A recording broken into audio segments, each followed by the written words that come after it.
Dear Mr. President of the German Bundestag, dear Mr. President of the OSCE Parliamentary Assembly, dear Deputy Minister of Foreign Affairs and International Cooperation of Italy, dear members of the Diplomatic Corps, ladies and gentlemen. It is a great honor to welcome you all to Berlin.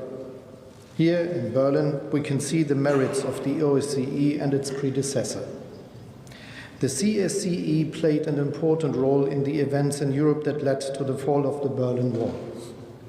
In November 1989, people from both parts of Berlin danced on the wall between this Reichstagsbuilding and the Brandenburg Gate. Since then, Berlin has become one big city, and it has become difficult for visitors to figure out whether they are in the former eastern or western part. As much as the divided city of Berlin was a symbol of the Cold War, this reunified city has become a symbol of the most peaceful period in many parts of Europe for many decades now. That is why I'm happy that this conference is taking place in Berlin, and in particular in this building, which itself has played a key role in modern German history. A fire deliberately started in the Reichstag in February 1933 was used by the Nazis as a pretext to suspend the constitution and strip the German parliament of its powers. We all know where this led. Ladies and gentlemen, this historic location should remind us of the values of democracy, peace, and international cooperation, the values the OSCE stands for.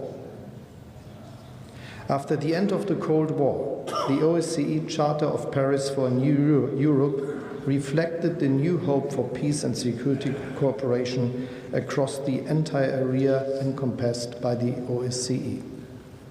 Never before had a region spanning 3 continents and 57 countries shared the same approach towards comprehensive security.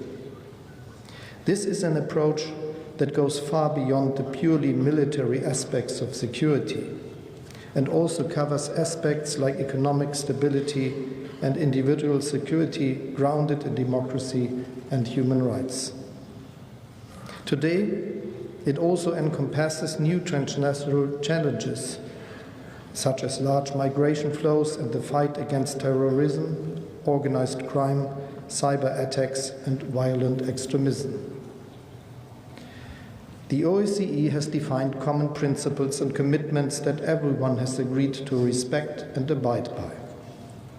Unfortunately, these days, our rules-based system is being challenged on multiple fronts.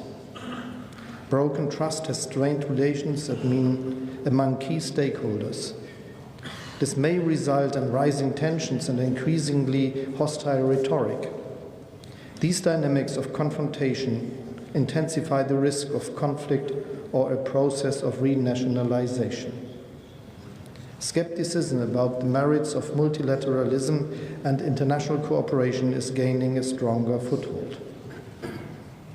And ironically, this skepticism is particularly pronounced among people living in countries which have taken great benefits from multilateralism and cooperation in recent decades in terms of both security and economic growth. Many people perceive a loss of control over both their personal future and political developments.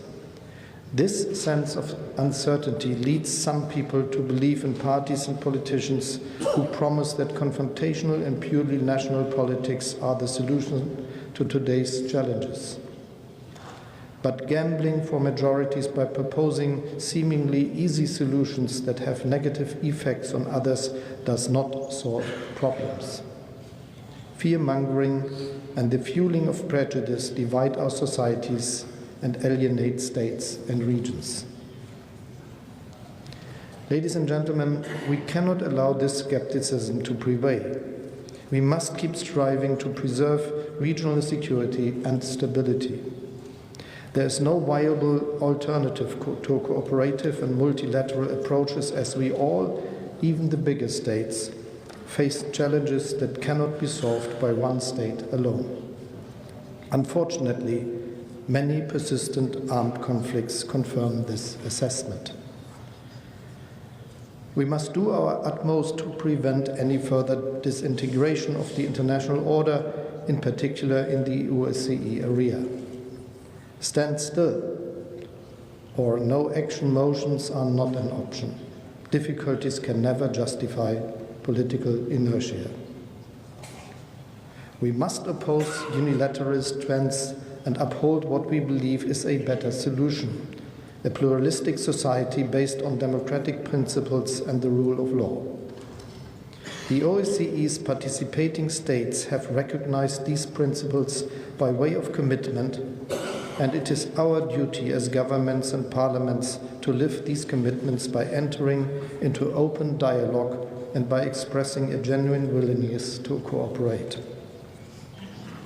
I'm convinced that comprehensive and cooperative security offers the best prospects for a safer future for us all.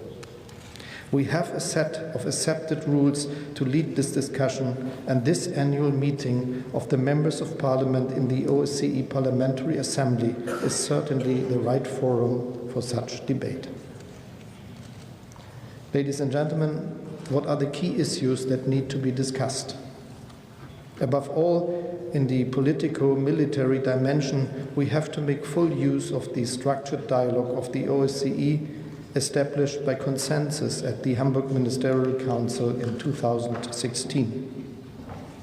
This forum has become an essential element of the OSCE. We must take this opportunity to address pertinent questions, and we need a new start for conventional arms control and confidence and security building measures in the OSCE area. You can play a very important role by lending your support to the structured dialogue and asking your governments to strive for tangible results in this common endeavor, in order to safeguard cooperative security in Europe. The OSCE not only provides an indispensable platform for dialogue, it also plays an important role in implementing security policies on the ground. Germany works particularly closely with the OSCE in strengthening the control of small arms and light weapons in southeastern Europe and along the EU border with Ukraine. Another good example of concrete action taken by the OSCE is its work to fight terrorism and violent extremism. Germany has become one of the major donors to these projects. The challenge here is to act efficiently while at the same time safeguarding human rights and the rule of law.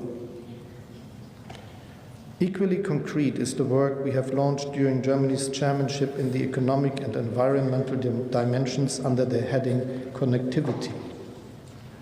Trade facilitation and trans-regional transport links, together with secure and sustainable energy supplies and energy efficiency, are a key basis for growth and stability in our countries.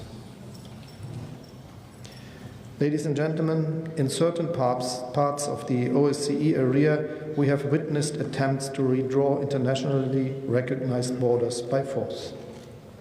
Also, protracted conflicts have endangered the security of certain regions and their inhabitants. In many regions, OSCE countries are working to build peace and resolve conflicts. It is important that all the countries involved take responsibility for the regions. The OSCE can exploit its full deconflicting potential and thus pave the way for economic development only if all sides demonstrate the political will to resolve the conflict. Maintaining a protracted conflict may promise to bring easy strategic gains in short term. But from a long-term perspective, this is a lose-lose situation. Instability is contagious, and no country should expect to be immune. And everyone involved needs to be aware that the resources spent on maintaining a conflict cannot be invested in more important things, such as education, economic prosperity, and development. Once again, the Parliamentary Assembly is gathering against the backdrop of a serious security crisis in Europe caused by Russia's illegal and unrecognized annexation of Crimea and the city of Sevastopol. Another great obstacle to restoring trust is the crisis in and around Ukraine. After more than 4 years of fighting, military logic still prevails. The welfare of the people in the conflict zone appears to have dropped out of the equation. Germany is working with France, Russia, and Ukraine in the Normandy format to achieve progress on the implementation of the Minsk agreements. Both sides must abide by the commitments they have subscribed to. Wherever common ground is not in sight, the first step toward pragmatic cooperation is dialogue. The OSCE's history is the best example of how to set up a dialogue across ideological differences. Berlin and the Reichstag building remind us of its success. The OSCE Parliamentary Assembly is a key forum for dialogue and constructive debate. For this reason, I'm confident that your annual meeting will continue this tradition, and I wish you a fruitful and productive session. Thank you.